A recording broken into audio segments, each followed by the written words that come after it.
आर्य समाज की स्थापना में और थियोसॉफिकल सोसाइटी की स्थापना में जो समानता थी वो ये थी कि हम लोग केवल एक ईश्वर की आराधना करके, वो भी ईश्वर कैसा हो, निर्गुण हो, निराकार हो, अवतार इत्यादि से रहित हो, उसकी कोई निश्चित मूर्ति विधान से पूजा न हो, और साथ साथ हम जन्म के आधार पर किसी भी वर्णाश्रम व्यवस्था का समर्थन न करें।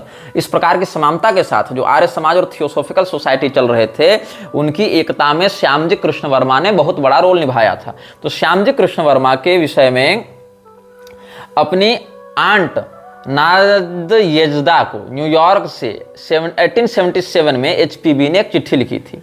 उसने लिखा था कि एचपीबी जो है वो मुल्तान से न्यूयॉर्क आया था और वहाँ पर टीएस के थियोसॉफिकल सोसाइटी के मेंबर्स के साथ रहता था, और उसने नादयेजदा के चिट्ठी को एचपीबी के माध्यम से दयानंद तक पहुँचवाया था। मतलब जो आंट थी एचपीबी की, उसके बीच में और एचपीबी के बीच में जो संवाद होता था, उस चिट्ठी को श्यामजी कृष्ण वर्मा ने दयानंद तक पहुंचाया था। और आलकट की भी मित्रता इन लोगों से थी, जो कर्नल आलकट, हेनरी आलकट टीएस का फाउंडिंग मेंबर रहा उसके साथ।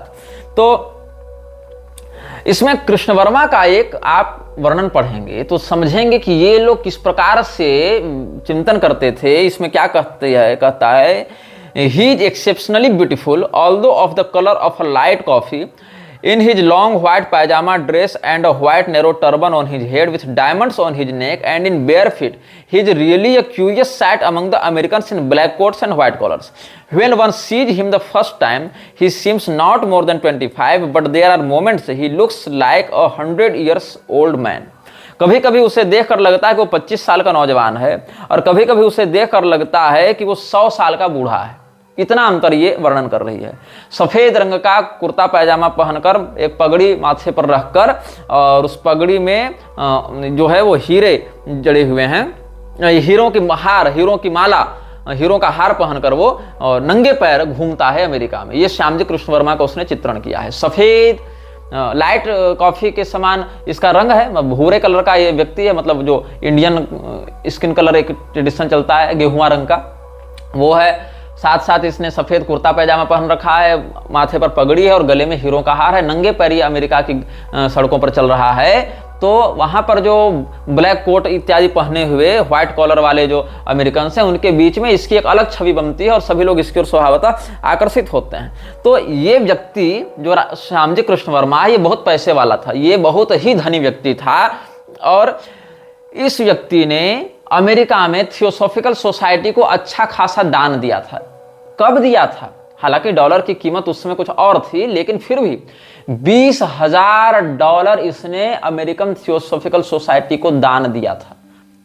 कितना? $20,000। वो भी करेंसी में नहीं, सोने में, गोल्ड में इसने पे किया था। रुपये में, मतलब ये नोट में या कॉइन्स में नहीं पे किया था, इसने गोल्ड में पे किया था, मतलब उतने मूल्य का gold. Krishna Varma was en route to South America the day after this letter was written. इस चिट्ठी के बाद वो अमेरिका गया, South America, but had donated $20,000 in gold to the society before leaving. अब आगे क्या हुआ? कृष्ण वर्मा के विषय में एचपीबी ने एक दूसरे कृष्ण वर्मा की भी इसमें चर्चा की है। The second Krishna Varma, Shyamji the chief apostle the people and pupil of our Swami will come to the next winter here to teach. He wants to prove by facts and statistics that all the Hindus who were converted into Christianity became drunkards, liars and thieves. ये लोग ईसाई missionary पहले से ही वहाँ धर्मांतरण का काम कर रही थी। श्रीरामपुर ट्रायो इत्यादि भी लगे हुए थे अपने क्षेत्र में, राजा राममोहन राय ये सब भी लगे हुए थे, जॉन मूर भी अपना काम कर ही रहा था। तो बहुत से हिंदू जो ईसाई मत में परिवर्तित होते जा रहे थे, वो कौन थे, क्या हो रहा उनके परिवर्तन के बाद? वो शराबी बनने लगे, जुआरी बनने लगे, भिखारी बनने लगे, डकैत बनने लगे। तो क्या हो गया?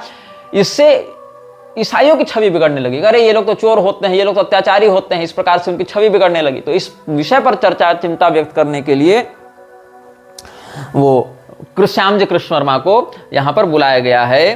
तो after telling a tale about his old servants being harassed by urchins in the street of New York, HPB introduces another Krishna Varma. The second Krishna Varma, Shyamji, the chief apostle and pupil of our Swami, will come for the next winter here to teach. He wants to prove by facts and statistics that all the Hindus who were converted into Christianity became drunkards and liars and thieves. अब क्या हुआ, इसमें एक के Paul Johnson ने जो पुस्तक लिखी थी मैडम ब्लावत्स्की, उसमें यह दावा करता है कि दो श्यामजी कृष्ण वर्मा कभी नहीं थे, एक ही श्यामजी कृष्ण वर्मा था और वो कभी अमेरिका नहीं गया. मतलब ब्लावत्स्की ने जो बातें लिखी हैं उसका खंडन करते हुए कह रहा है, इनफैक्ट ये पेज 116 में आपको मिल जाएगा, वहां से बता दे रहा हूं. In fact there was only one Krishna Varma who never visited the founders in America. HPB and Olcott visited neither Milwaukee, Nevada or any other points west of Philadelphia together. The wild stories HPB told her beloved and trusting aunt Nadyezhda are indicative of an uncontrollable need to exaggerate her relationship with oriental teachers. मतलब इसमें जो है, जो अपना विशेष महत्व बड़े बड़े साधु महात्मा और ज्ञानी ध्यानी के बीच में स्थापित करना चाहती थी एचपीबी, क्योंकि वेदों की भाषा को बदलवाने तक के लिए इसने सोच लिया बात, तो सोच लो कितनी महत्वाकांक्षी महिला रही होगी. तो इसने बहुत कुछ बातें ऐसी कही हैं अपने क्षेत्र में अपने लोगों के ऊपर प्रभाव जमाने के लिए कि लोग उसको एक बहुत ही प्रबुद्ध और बहुत ही विजनरी महिला के रूप में देखना प्रारंभ करें, ऐसा भी एक पक्ष प्राप्त होता है. अब श्यामजी कृष्ण वर्मा थियोसॉफिकल सोसाइटी के हिस्ट्री में एक महत्वपूर्ण फिगर है, इसमें कोई संदेह नहीं, क्योंकि इस नाम का एक वास्तविक व्यक्ति था. वो वास्तविक व्यक्ति इतना धनी हुआ करता था, इसमें कोई संदेह नहीं है. लेकिन आप जब पढ़ेंगे थियोसॉफिकल इनलाइटमेंट, जो जॉशलिन गॉडविन की पुस्तक है, वहां पर एचपीबी का एक वर्णन प्राप्त होता है कि California was an early Buddhist centre on account of the migrant workers came there from across the Pacific. The priest of one California temple, Wong Shin Fu, appeared in New York in April 1877, lecturing in fluent English. He was introduced at a reception given by Blavatsky at her apartment. In Isis Unveiled, she quotes a conversation with him. तो अलग अलग स्थानों से कर्मचारी बाहर भेजे जाते थे ट्रेडिंग करने के लिए, वहां पर बगानों में काम करने के लिए अलग अलग गुलामों के माध्यम से खरीद फरोख्त होती थी. तो बहुत से बौद्धों को भी भेजा गया था.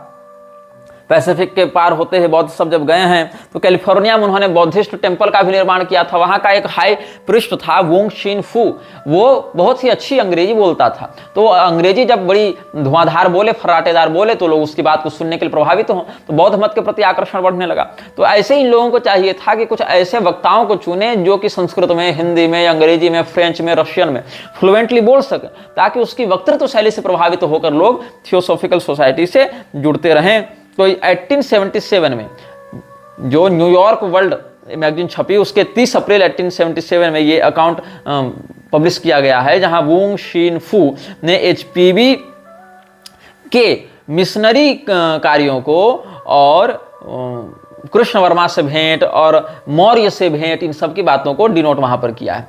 तो एक पुस्तक लिखी गई थी केसी यादव के द्वारा, केएस आर्या के द्वारा भी, Arya Samaj and the freedom movement. तो Arya Samaj and the freedom movement, इस पुस्तक के वॉल्यूम 1 में आप देखेंगे तो 1875 से 1918 इस समय तक की बातों को इसमें डॉक्यूमेंट किया गया है. तो इसमें कृष्ण वर्मा का इन्होंने चित्रण किया है. ये क्या कहता है, a brilliant scholar and leader of the Bombay Arya Samaj who became a loyal theosophist. Born in 1857 to a Brahmin family in Kutch, he was educated in his hometown of Mandavi before completing high school in Bombay. Then there he took a prize in Sanskrit, which was an omen of his future career. In 1875 he married a rich merchant's daughter and shortly thereafter was involving in the founding of the Arya Samaj in Bombay. In 1877 to 1878 he did a propaganda tour through Western India for Swami Vivekananda. After being introduced to the English Sanskritist Professor Monier Williams, he went to England in April 1879 at his invitation. Krishna Verma made his decision after lengthy discussions with HPB and Alkar. तो यहाँ के Paul Johnson का वो दावा भी निरस्त कर दिया जाता है आर्य समाज के ही विशेषज्ञों के द्वारा, जब वहां पर कृष्ण वर्मा के साथ एचपीबी के कनेक्शंस को रिफ्यूट किया है के पॉल जॉनसन ने, तो आर्य समाज के ही लोगों ने कहा, केएस आर्या वगैरह ने जो Arya Samaj and freedom movement लिखी, उसमें उन्होंने कहा कि नहीं, मतलब उससे पहले ही छप चुकी थी पुस्तक, लेकिन वहीं से ये बात खंडित हो जाती है कि कृष्ण वर्मा तो एचपीवी से मिला भी था, अलकट से मिला भी था, ये इंग्लैंड वगैरह गया भी था और मुंबई में इसी ने दयानंद सरस्वती के साथ मिलकर आर्य समाज की स्थापना भी की थी, उसकी बात को फैलाने दक्षिण भारत में घूमा भी था एवं ये थियोसॉफिकल सोसाइटी का एक लॉयल मेंबर भी था। इंदुलाल याग्निक ने श्यामजी कृष्ण वर्मा की जीवनी लिखी है जो 1950 में छपी थी। तो Shyamji Krishna Verma life and times of an Indian revolutionary जो 1950 में छपी थी, इंदुलाल याग्निक के द्वारा लिखी गई थी। इसमें कहा गया है कि चूंकि श्यामजी कृष्ण वर्मा संस्कृत का अच्छा विद्वान था और दयानंद की बातों को फ्लुएंटली संस्कृत में वो डिलीवर करता था, इसीलिए थियोसॉफिकल सोसाइटी ने इसके माध्यम से लोगों के मन में अपनी जड़ें बहुत जल्दी स्थापित कर ली, क्योंकि दयानंद की बातों को अंग्रेजी में बता रहा है, संस्कृत में बता रहा है, लोगों को लग रहा है बहुत बड़ा धर्मगुरु को विद्वान है। ये थियोसॉफिकल सोसाइटी का लॉयल था। थियोसॉफिकल सोसाइटी इसको खूब फंडिंग दिया करती थी, खूब इसको स्पॉन्सर किया करती थी। तो क्या हुआ कि इसको इन लोगों ने हाथों हाथ लिया और कहा विदेश भी जाकर आप भाषण दे। तो ऑक्सफोर्ड वगैरह भी गया, तो ऑक्सफोर्ड में गया, वहां पर कुछ अंग्रेजियत भी इसने सीखी। अब संस्कृत तो जानता था, लेकिन अंग्रेजों को बताने के लिए अंग्रेजियत भी जानना जरूरी है। तो दयानंद ने इसको फिर सपोर्ट किया। इसमें क्या कहते हैं Dayanand, because the revival of that language was a key element of his program, Dayanand welcomed Shyamji's study in Oxford as a means to his end. HPB, however, while enthusiastically welcoming Krishna Verma as a fellow of the Theosophical Society, was initially very skeptical about Monier Williams. The same day she wrote to Shyamji welcoming him into the society. 30 मई 1878 को क्या लिखती है हरचंद चिंतामणि को, Does Monier Williams thinks that he knows better than Swami? Does he imagine that the Arya Samaj will take the insult of making its chief pupil a lackey to carry his Oxford books after him? May be that some Hindus do believe that there is more science in the West than in the East, and then the English know Sanskrit better than the descendants of the Aryans who first spoke it. If he does desire to go to England, then when the branch of the Theosophical Society of the Arya Samaj, इस term पर गौर कीजिएगा, ये कब लिखा गया है? 30 मई 1878 को, दयानंद के ही समकालीन में, ये नहीं कि बाद में। 30 मई 1878 को क्या लिखा गया है? If he does desire, he मतलब Shyamji Krishna Varma, if he does desire to go to England, then when the branch of the Theosophical Society of the Arya Samaj is established there and in working order, then it would be its duty and pleasure to raise the money to defray the expenses of the mission.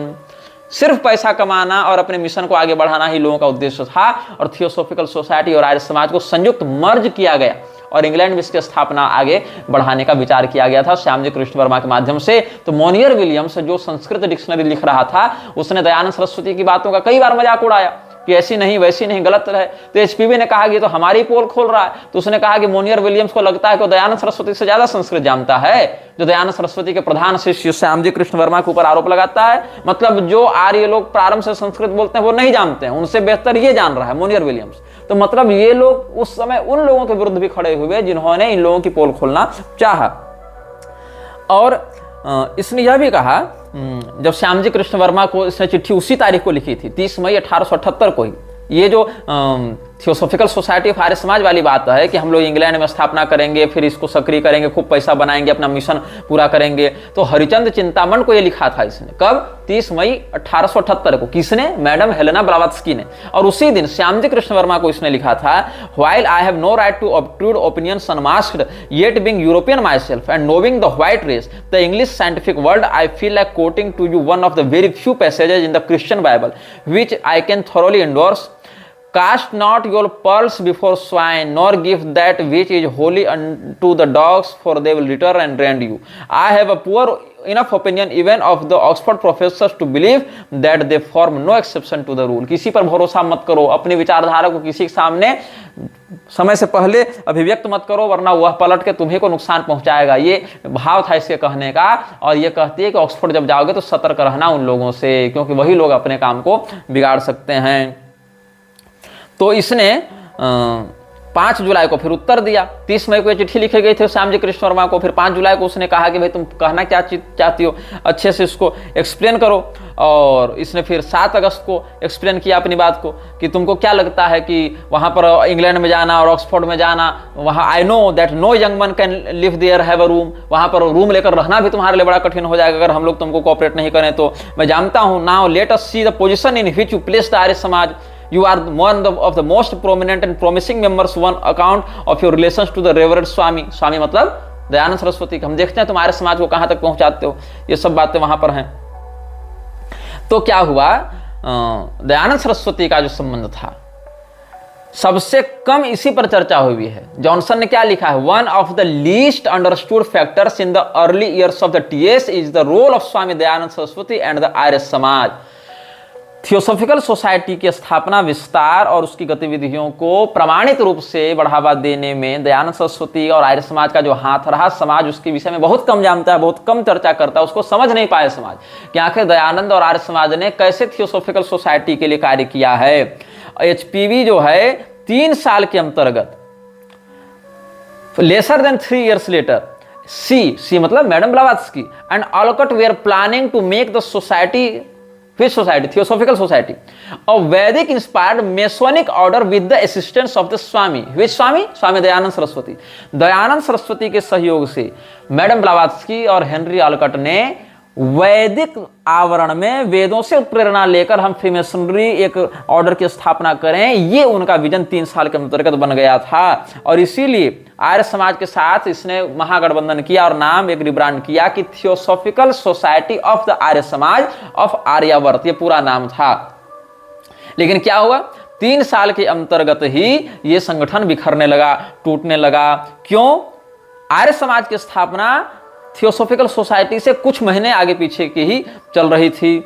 और उस समय क्या हुआ कि दयानंद सरस्वती को यह समझ में आया कि हम थियोसॉफिकल सोसाइटी से जिस महत्वाकांक्षा के कारण जुड़े थे, ये लोग तो उधर ध्यान ही नहीं दे रहे, ये लोग तो मुझे प्रमोट कर नहीं रहे, ये तो हमारे माध्यम से अपनी ब्रांडिंग कर रहे हैं, हमारे माध्यम से अपना काम कर रहे हैं। दयानंद सरस्वती के ऊपर ब्लावात्स्की और ऑलकट अपने आप को रखने लगे हैं। तो इन लोगों ने क्या किया है, एचपीवी ने एक पुस्तक लिखी थी, caves and jungles of Hindustan. वहां पर दयानंद सरस्वती का उसने चित्रण करते हुए कहा कि ये जो है लूथर ऑफ इंडिया है, मार्टिन लूथर किंग है इंडिया का। और मार्टिन लूथर किंग का वैश्विक राजनीति में या अर्थव्यवस्था में क्या योगदान रहा, ये किसी से छिपा हुआ नहीं है, इसलिए हम उस विषय पर चर्चा नहीं करेंगे। इन लोगों ने दयानंद को लूथर ऑफ इंडिया की उपाधि दी है। और पहले तो खूब इसने तारीफ की है इसकी। He is considered the greatest Sanskritist of contemporary India and is the complete enigma to everyone. He appears in the arena of reform only 5 years ago. Until then he lived as a hermit in the jungle, like the ancient gymnosophists mentioned by the Greek and Roman writers. ये सब with the help of mystics and anchorites he studied the chief philosophical systems of Aryavarta and the occult meaning of the Vedas. ये सब आगे करते गया है। The impression he produced was remarkable and he acquired the surname Luther of India, wandering from one town to another, today in the south, tomorrow in the north, and travelling from one end to the country to the other with incredible swiftness. ये सब लिखते गई है। तो इसने दयानंद सरस्वती का इतना महिमा मंडन कर दिया ब्लावात्स्की ने। ब्लावात्स्की कौन थी, किन संस्थाओं से जुड़ी हुई थी, किन रोसीक्रूशंस फ्रीमेसन्स के लिए काम करती थी, ये समझ सकते हो। तो दयानंद को महिमामंडित करने के लिए इसने बहुत कुछ लिखा। तो दयानंद को लगा कि ये तो हमको सर्वोच्च सर्वज्ञ धर्मगुरु के रूप में स्वीकार कर लेगी। जैसे कि ये क्या कहती है कि दयानंद ने क्या क्या किया है, थंडरिंग अगेंस्ट आइडल वर्शिप, मूर्ति पूजा के विरुद्ध वज्रपात करते हुए। The great orator fights with all his might against caste, infant marriage and superstition. अंधविश्वास के विरुद्ध लड़ता है ये सन्यासी, और बाल विवाह के विरुद्ध लड़ता है, जाति प्रथा के विरुद्ध लड़ता है। Chastising all the evil grafted on India by centuries of इसमें कुछ प्रिंटिंग मिस्टेक है, कैजुइस्ट्री लिखना चाह रहा होगा, miss interpretation of the Vedas. He स्क्वायरली and fearlessly blames the Brahmanas for them, declaring them in the hearing of the masses guilty of humiliation of their country. Once great and independent, now fallen and enslaved, India has never witnessed a more learned Sanskrit scholar, a deeper metaphysician, a more wonderful orator, and a more fearless denunciator of every evil than Dayananda since the time of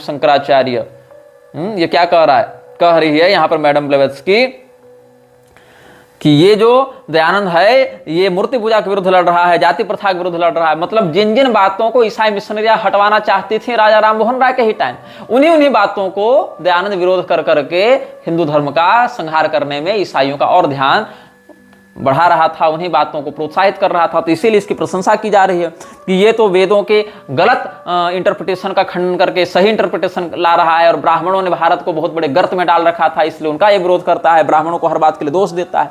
और ये बात जान लो, जो कोल्हापुर का साहू घाट गए था वो भी ब्राह्मणों के विरुद्ध लड़ने के लिए ईसाई मिशनरियों के साथ मिला हुआ था, खुलेआम आर्य समाज का समर्थन करता था, आर्य समाज को स्पॉन्सर करता था, और आर्य समाज भी यही मूर्ति पूजा और ब्राह्मणों की व्यवस्था और सनातन धर्म ग्रंथों का अप्रामाण्य बताना, उनको जाल और मिथ्या ग्रंथ बताना, ये सब में लगा हुआ था। इसीलिए इसकी प्रशंसा की जा रही थी कि इससे बड़ा विद्वान तो कोई है ही नहीं ये सब। लेकिन क्या हुआ, दयानंद सरस्वती बन गया शत्रु। इतनी प्रशंसा सुनने के बाद, इतने प्रशंसकों के बाद भी शत्रु क्यों बन गया? क्योंकि दयानंद सरस्वती चाहता था कि इसी को सनातन धर्म का सबसे बड़ा धर्मगुरु मान लिया जाए। हालांकि दयानंद सरस्वती के साथ अपनी स्वार्थ सिद्धि न होने के बाद शंकराचार्य, जो श्रृंगेरी के शंकराचार्य थे उस समय, उनकी प्रशंसा में भी बहुत कुछ लिखा है ब्लावत्स्की ने। मतलब जिससे काम निकालना चाहती थी वहीं पर ही जुड़ जाती थी, उसी को अपने प्रभाव में लेती थी, उससे अपना काम करवाना चाहती थी। क्या हो गया, दयानंद सरस्वती ने आर्य समाज की विचारधारा को थियोसॉफिकल सोसाइटी के ऊपर थोपना प्रारंभ किया कि नहीं, हम जो कहें वही होगा, हम जैसे करेंगे वैसे ही होगा। और फ्रीमेसनरी में ऐसा कभी नहीं चलता है। इसीलिए बाद में दयानंद की मृत्यु भी संदिग्ध और रहस्यात्मक तरीके से हुई है। आगे तुम खुद समझदार हो, अगर इतने समय से इन बातों को सुन रहे हो, फॉलो अप कर रहे हो। तो क्या हुआ, HPB notes that Dayananda become a declared enemy of the TS and its followers. क्यों? फाउंडर्स। क्यों? She adds that the Swami had mistakenly hoped that all TS members would regard him as a supreme leader which conflicted with the policy of the society.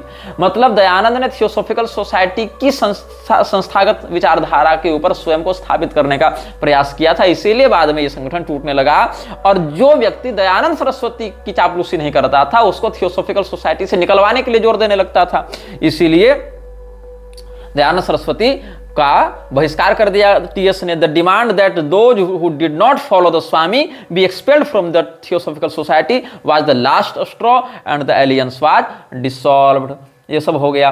तो इसीलिए क्या हुआ, the result of all this was that all intelligentsia of the Arya Samaj joined the Theosophical Society and severed all religions with the Swami fanatic who called the society the faithless fairing his. बाद में दयानंद को इन लोगों ने क्या कहा कि एक पागल था जिसके साथ हमने हाथ मिला लिया, और दयानंद ने कहा कि ये लोग तो ये लोग स्वयं श्रद्धाहीन मूर्ख हैं, इनसे हम क्या जुड़कर करें।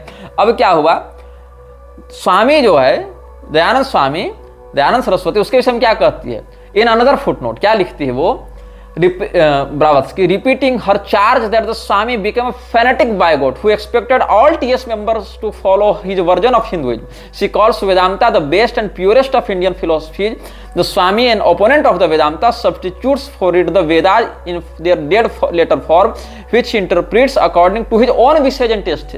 मतलब इसने ये कहा कि दयानंद ने जो वेदों का भाष्य किया, अच्छा देखो, इससे पहले खूब तारीफ करती थी दयानंद की। क्या कहती थी कि ब्राह्मणों ने मिस इंटरप्रीट किया है वेदों को, ब्राह्मणों ने वेदों की गलत परिभाषा लिखी है, गलत व्याख्या की है, और दयानंद सही वाली बात बता रहा है। और दयानंद जैसा विद्वान भारत ने शंकराचार्य के बाद, आदि गुरु के बाद दूसरा नहीं देखा था, वह दयानंद पैदा हुआ है। लेकिन जब दयानंद, मतलब वही है चोर चोर मौसेरे भाई, और दोनों मौसेरे भाइयों में जब झगड़ा हुआ, तब क्या कहती है दयानंद के विषय में ये कि नहीं नहीं, दयानंद तो बहुत बड़ा मूर्ख था, बहुत बड़ा पागल था, जिसने यह उम्मीद कर ली कि हम सब थियोसॉफिकल सोसाइटी वाले उसके ही बताए चश्मे से हिंदुइज्म को देखना प्रारंभ करें। वो कह दे तो कोई चीज प्रामाणिक हो जावे, और वो कह दे तो कोई चीज गलत हो जावे। यहां टकराहट होने लगी इन दोनों में। तो क्या कहती है कि स्वामी दयानंद सरस्वती चाहता है कि हम वेदों की वह परिभाषा ही समाज में लागू कर दें जो हम अपने अनुसार, अपने इच्छा के अनुसार पकड़ना या छोड़ना चाहते हैं। Substitutes for it the Vedas in their dead letter form which he interprets according to his own wishes and tastes. इसीलिए new Luther of the east who follows the path chosen by the followers of Loyola, ये सब बातें उसने बहुत कुछ लिखी हैं। Old diary leaves और का वॉल्यूम 1 में उसने दयानंद सरस्वती के विषय में, किसने, ऑलकट ने भी बहुत कुछ बातें कही हैं। और 1877 में जाकर बहुत कुछ विरोधाभास और भी देखने को मिलता है। और डॉक्टर पेबेल्स और मूलजी ठाकर से, ये सब के विषय में भी हम आपको बता ही चुके हैं।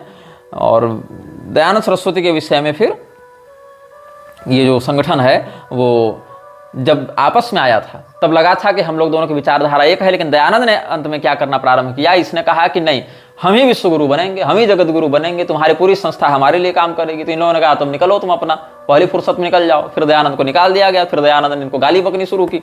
तो यही सब इन लोगों के साथ हुआ था। Harishchandra Chintaman was the president of the Bombay Arya Samaj, who became Olcott's main correspondent in India. Chintaman introduced the Swami to Olcott and handled all correspondence between them. He assured Olcott that the beliefs of Arya Samaj were entirely compatible with those of the Theosophical Society and recommended amalgamation of the two bodies. This was agreed for the reasons which Olcott explained later. इन सब बातों को आप देखेंगे तो ये समझेंगे कि किस प्रकार से दयानंद सरस्वती अपने स्वार्थ के कारण थियोसॉफिकल सोसाइटी से जुड़ा था। थियोसॉफिकल सोसाइटी के साथ इसने हाथ मिलाया। थियोसॉफिकल सोसाइटी के ही संस्थागत उद्देश्य को आर्य समाज पूरा करने में लगा हुआ था कि भारत की हिंदुत्व विचारधारा के मूल जो आधारभूत बातें हैं उनसे इसको दूर किया जाए, ताकि आज न सही कुछ समय बाद सही लेकिन ईसाइयत की ओर इनको ढकेला जा सके। तो उसमें एक रिकॉर्डिंग सेक्रेटरी हुआ करता था, ऑगस्टस गॉस्टम। ऑगस्टस गॉस्टम ने एक चिट्ठी लिखी थी। कब लिखी थी? 22 मई 1878 को दयानंद सरस्वती के लिए। उसने क्या लिखा है मैं पढ़कर आपको सुनाता हूं। You are respectfully informed that at a meeting of the Council of the Theosophical Society held at New York on the 2nd of May 1878, the President in the chair upon motion of Vice President A. Wilder, seconded by the corresponding Secretary H.P. Blavatsky, it was unanimously resolved that the Society accept the proposal of the Arya Samaj to unite with itself, and that the title of this society be changed to the Theosophical Society of the Arya Samaj of India. और आर्यवर्तवाद में resolved that the Theosophical Society for itself and branches in America, Europe and elsewhere hereby recognize Swami Dayanand Saraswati, Pandit, founder of the Arya Samaj, as its lawful director or chief. Awaiting the signification of your approval and any instructions that you may be pleased to give, I am honored, sir, by order of the council, respectfully yours, Augustus Gostam, recording secretary. इसका वर्णन कहाँ है?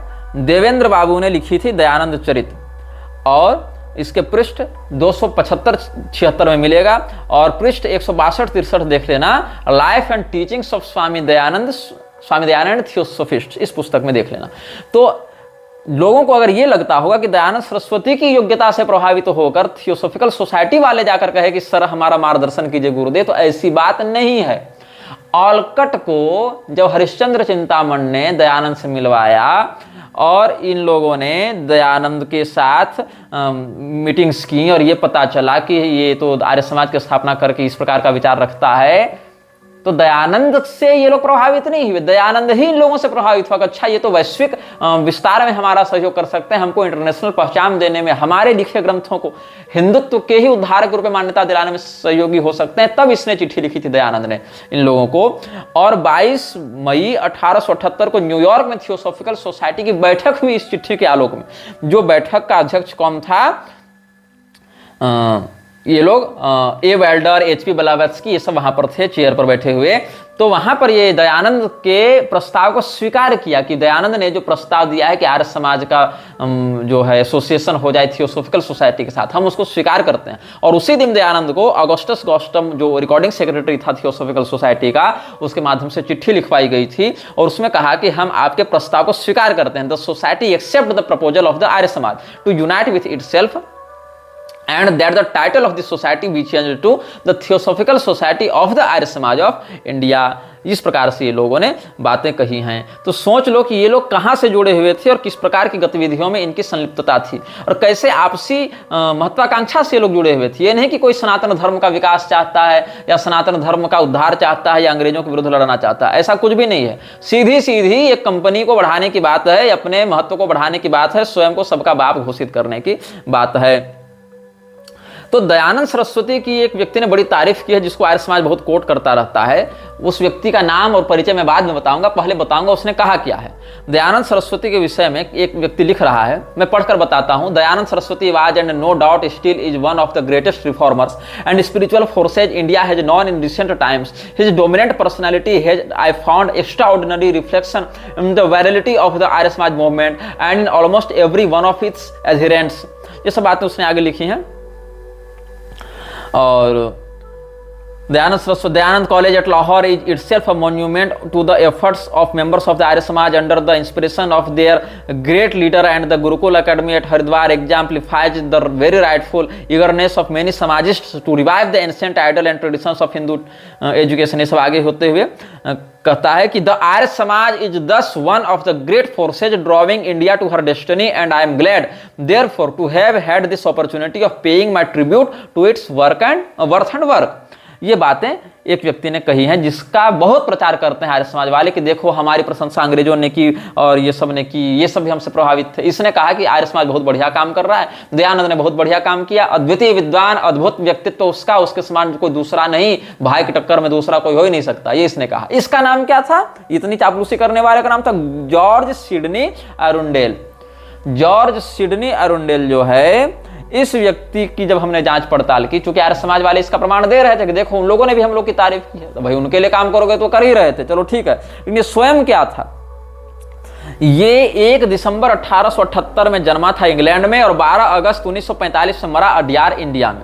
वो व्यक्ति theosophical society का बाद में सदस्य बना, फ्री में संस्था और थियोसॉफिकल सोसाइटी अडयार का वो प्रेसिडेंट भी रहा था, तो भैया इसीलिए तुम्हारी तारीफ करेगा। और साथ साथ लिबरल कैथोलिक चर्च में बिशप भी था। तो इस व्यक्ति ने अगर तारीफ की है तुम्हारी, तो क्या तुम्हारी तारीफ हुई, क्या तुम्हारी प्रशंसा हुई? अब लिबरल कैथोलिक चर्च क्या था? लिबरल कैथोलिक चर्च जो है वो J.I. वेगवुड और चार्ल्स वेबस्टर लीडबीटर के द्वारा स्थापित किया गया था। अब चार्ल्स वेबस्टर लीडबीटर कौन था? यही जिद्दू कृष्णमूर्ति का एक प्रकार से बौद्धिक मेंटर हुआ करता था। इस पर हम बाद में आएंगे। ये जो लोग दो जो थियोसॉफिस्ट थे, उन्होंने लिबरल कैथोलिक चर्च की स्थापना की थी और इसी चर्च का एक बिशप था जॉर्ज सिडनी अरुंडेल। अब भाई कोई ईसाई मिशनरी अगर देख रही है कि हमारे धर्मगुरु के रूप में स्थापित होकर कि व्यक्ति पुराणों को प्रक्षिप्त कह रहा है, मिलावटी कह रहा है या प्रामाणिक कह रहा है, मूर्ति पूजा का खंडन कर रहा है, वर्णाश्रम व्यवस्था का शास्त्रीय प्रारूप का विरोध कर रहा है, तो तुम्हारी प्रशंसा तो करेगा ही, क्योंकि उसकी मिशनरी जो है जिस हिंदू को ईसाई बनाना चाहती है वो अंततः इसी प्रकार की छद्म नास्तिकता के माध्यम से ही तो ईसाईयत की ओर आएगा।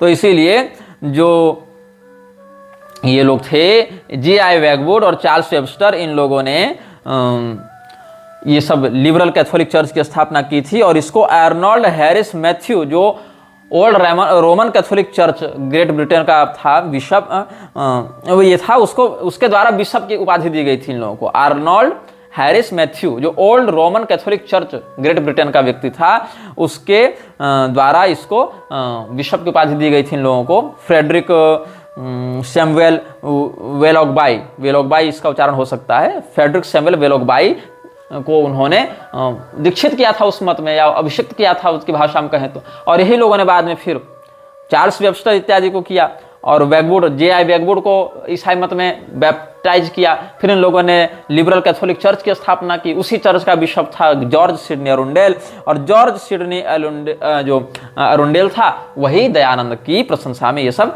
लिखता रहा था।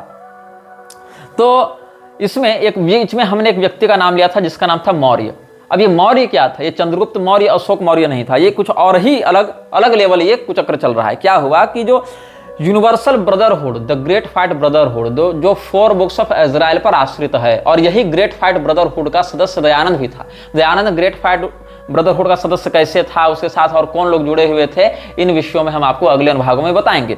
जब आर्यन मेसोनरी के विषय में हम चर्चा करेंगे कि लॉज ऑफ इस्लाम क्या था, लॉज ऑफ आर्यन मेसोनरी क्या था, वहां पर कैसे अलग अलग हिंदू मुसलमान का लॉज बनाकर फिर दोनों को इंटरकनेक्ट किया जाता था, तो आर्यन मेसोनरी पर चर्चा करेंगे। कहाँ उसका वर्णन है, एक एक पुस्तक का नाम लेकर, एक एक बातों को बताकर आपको हम संदर्भ देकर पुस्तक, एडिशन, लेखक, पेज सब बताएंगे, कहाँ कहाँ से हम पढ़ के आपको बता रहे हैं। लोग कमेंट में पूछते हैं कि ये सब बातें आप कहाँ से बता रहे हैं, हम सब रेफरेंस वीडियो में ही देते जाते हैं। तुम वीडियो ध्यान से सुनोगे वही सारा रेफरेंस तुमको मिल जाएगा, कहाँ से बता रहे हैं। तो ब्लावात्स्की ने एक दावा किया था कि अलेक्जेंडर व्लादिमीरोविच गोलित्सिन, जो एक रशियन राजकुमार हुआ करता था। तो गोलित्सिन क्या है? गोलित्सिन रूस का दूसरा सबसे संभ्रांत और विशाल राजवंश माना जाता है। वहां के राजकुमार अलेक्जेंडर व्लादिमीरोविच के साथ अलेक्जेंडर व्लादिमीरोविच, थोड़ा उनके नामों के उच्चारण में कठिनाई हो जाती है कई बार, तो अलेक्जेंडर व्लादिमीरोविच गोलित्सिन, ये जो रशियन फ्रीमेसन हुआ करता था, वो ब्लेवेत्स्की का मेंटर था या मित्र कह सकते हैं, या उसका जो उत्प्रेरक था। उसके मार्गदर्शन में इसने बहुत से तंत्र विद्याओं का अभ्यास पश्चिमामनाय के अधिकार में किया था। तो इसको एक व्यक्ति दिखता था जो काले रंग का दिखता था और जिसका स्वरूप बड़ा आकर्षक था। आप ध्यान देंगे एक आकर्षक स्वरूप वाले काले व्यक्ति को मीरा अल्फासा भी देखती थी, ऐसा दावा किया गया था। उसने उसका नाम कृष्ण रख दिया था, लेकिन इसने कहा कि मेरा नाम मौर्य है। इस मौर्य वाली घटना को जो लीड बीटर था, जिसका वर्णन अभी हमने किया आपके सामने, तो लीड बीटर जो है Charles Webster Leadbeater, CW Leadbeater, उसने भी रिकॉर्ड किया है और एनी बेसेंट ने भी इसके बारे में लिखा है। एनी बेसेंट के बारे में हम आपको एक दो अनुभव के बाद बताएंगे। जब एनी बेसेंट की चर्चा करेंगे, ब्रह्मा कुमारी की चर्चा करेंगे, कृष्णमूर्ति की चर्चा करेंगे, तब उन विषयों पर हम आएंगे। अभी एक बहुत ही बड़ा पाखंड चल रहा है आक्षिक रिकॉर्ड्स के नाम से, AKASHIC, आक्षिक रिकॉर्ड्स के नाम से चल रहा है। बहुत बड़ा फ्रॉड है कॉर्पोरेट का। ये आक्षिक रिकॉर्ड्स कहां से चला है? इन लोगों से ही। एनी बेसेंट और CW लीड बीटर, ये सब आक्षिक रिकॉर्ड्स जो हैं वही से लेकर आ रहे थे, और ये सब थियोसॉफिकल सोसाइटी के ही लोग थे। मतलब परंपरागत बातों को, ज्योतिष के मुहूर्त चिंतामणि जैसे ग्रंथों को भी दयानंद ने उधर नकार दिया, और जब भारतीय पारंपरिक ज्योतिष से लोग दूर चले जाएंगे तो आक्षिक रिकॉर्ड से सबके नाम से लोग नई नई बकवास प्रारंभ करते जाते थे। तो कहा गया, जब अडियार का जो हेडक्वार्टर था अडियार में थियोसॉफिकल सोसाइटी का, वहां पर 1910 ईस्वी में एक समर कैंप का आयोजन किया था इन लोगों ने। तो वहां पर ये जो मौर्य का वर्णन है, MORYA, मौर्या या जो भी आप इसको कह सकते हैं, MORYA, इसका वहां पर वर्णन किया गया, इसकी बात को सार्वजनिक किया गया। ये दावा किया गया कि अटलांटिस का राजा था। अटलांटिस वही जगह है जहां पर सेंजार की भाषा में बुक ऑफ डायजन लिखने का दावा किया था ब्लावत्स्की ने, लिखवाने का दावा किया था ब्लावत्स्की ने। तो ब्लावत्स्की को एक विजन आता था मौर्य नाम के किसी व्यक्ति का। हो सकता है यमलक्षराज स्वयं हो या ना भी हो, या उस प्रकार के भटकाने वाली कोई पैशाचिक शक्ति हो, लेकिन इसको एक कुछ दिखता था, ऐसा इसने दावा किया था। और कब का इसका कार्यकाल था? बोले हम अटलांटिस के राजा थे। अटलांटिस का राजा एक कब था? तो कहा ईसा के पैदा होने से 2,20,000 साल पहले हम थे। 220000 BC, 2,20,000 साल पहले हम अटलांटिस के राजा थे, और तब से आज तक अटलांटिस पर हमारा ही शासन है। मतलब उस समय जो राजा अभिषेक हुआ सो आज तक हमारा ही है, और हमारा जो है जो सिटी ऑफ गोल्डन गेट्स है हमारे अटलांटिस में, वहीं पर हमारी गद्दी है, वहीं से हम शासन करते हैं। और एसेंडेड मास्टर्स या चर्च इंडिविजुअल में जिन लोगों का हमने नाम बताया था, उसमें लोगों ने गौतम बुद्ध को भी डाल रखा है, मैत्रेय को भी डाल रखा है, जीसस को डाल रखा है, जीसस की अम्मा को भी डाल रखा है, कन्फ्यूशियस को डाल रखा है, सेंट जर्मिनिया को डाल रखा है। ये सबको इसने वहाँ इंडिविजुअल मास्टर्स या इंडिविजुअल चर्च या एसेंडेड मास्टर्स की उपाधि दे रखी थी ब्लावत्स्की ने। तो कहा कि हम ही एसेंडेड मास्टर्स के बहुत से प्रारूपों में अवतार लेकर आते रहते हैं। तो पूछा गया कि तुम कौन हो भैया, कहाँ कहाँ तुम आते हो? तो इसने क्या दावा किया कि हम जीसस को ज्ञान देने वाले 3 बुद्धिमान लोगों में से एक हैं, जिसमें मेल्चियोर का नाम था, MELCHIOR। अब मेलेचियोर जो भी हो सकता है इसका उच्चारण, जीसस, ईसा, जेशुआ, बहुत कुछ नाम आ जाते हैं ना उच्चारण में, ये था। और मैं ही अब्राहम भी था, अब्राहम के रूप में भी मेरा ही जन्म हुआ था। कैमलॉट का जो किंग आर्थर हुआ ना इंग्लैंड का राजा, वो भी मैं ही था, उसके रूप में मेरा ही पुनर्जन्म हुआ था। और जो कैंटरबरी का जो आर्क बिशप था थॉमस बैकेट, उसके रूप में भी मेरा ही पुनर्जन्म हुआ था। यहां तक कि मुगल बादशाह अकबर के रूप में भी हम ही पुनर्जन्म लेकर आए थे। शम्स तबरीजी के बारे में आप खोज लेंगे, वो भी हमारा ही पुनर्जन्म था। सर थॉमस मोरे, वो भी मेरा ही पुनर्जन्म था। सर्जियस ऑफ रेडोनेज, वो भी मेरा ही था। तो ये जो इसने दावा किया कि मेरा नाम मौर्य है, हम अटलांटिस के राजा हैं पिछले 2,20,000 सालों से, और समय समय पर अलग अलग राजाओं का, अलग अलग गुरुओं का, अलग अलग नोबल पर्सन्स का हम अवतार लेकर तुम्हारे सामने आते रहते हैं। इन सब बातों का आश्रय लेकर ये लोग इन बातों का प्रमाण प्रस्तुत करते रहते थे। और हमारे जो मान्य सनातन धर्म के वेद, वेदांत, स्मृति, पुराण है, उनको प्रक्षिप्त, उनको मिलावटी, उनको अप्रामाणिक, उनको ब्राह्मणों के द्वारा किया गया षड्यंत्र, ये सब घोषित करते रहते थे, ताकि एक और हमारी सत सनातन व्यवस्था से, सच्चिदानंद घन परमात्मा की जो विशुद्ध शास्त्रीय परंपरा, उससे निष्ठा टूटे लोगों की, और दूसरी ओर इन काल्पनिक बातों, या काल्पनिक न भी सही लेकिन एक पैशाचिक भ्रामक चित्रण के द्वारा हिंदुओं को अपनी ओर आकर्षित किया जा सके, उनके मन में एक आकर्षण उत्पन्न करके उनको ईसाईयत में दीक्षित किया जा सके। इस प्रकार से ये लोग बहुत कुछ कहते रहे थे।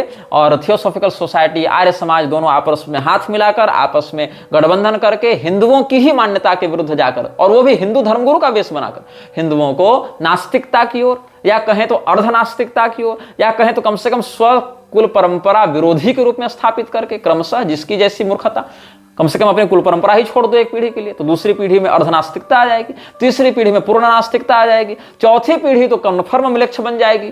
तो कम से कम आज ना सही लेकिन 200 साल के बाद सही, लेकिन अंत तो इसका वही होगा ना, स्लो पॉइजन दे देकर इसको मारो। इस प्रकार से षड्यंत्र ये लोग करते रहे। अब आर्यन मेसोनरी क्या है, इस विषय में हम आपको अगले अनुभाग में बताएंगे। यह वीडियो जल्द ही हटा दिया जा सकता है। कृपया थर्ड पार्टी ऐप्स का उपयोग करके डाउनलोड करें। आप इस वीडियो को अपने चैनल पर फिर से अपलोड भी कर सकते हैं।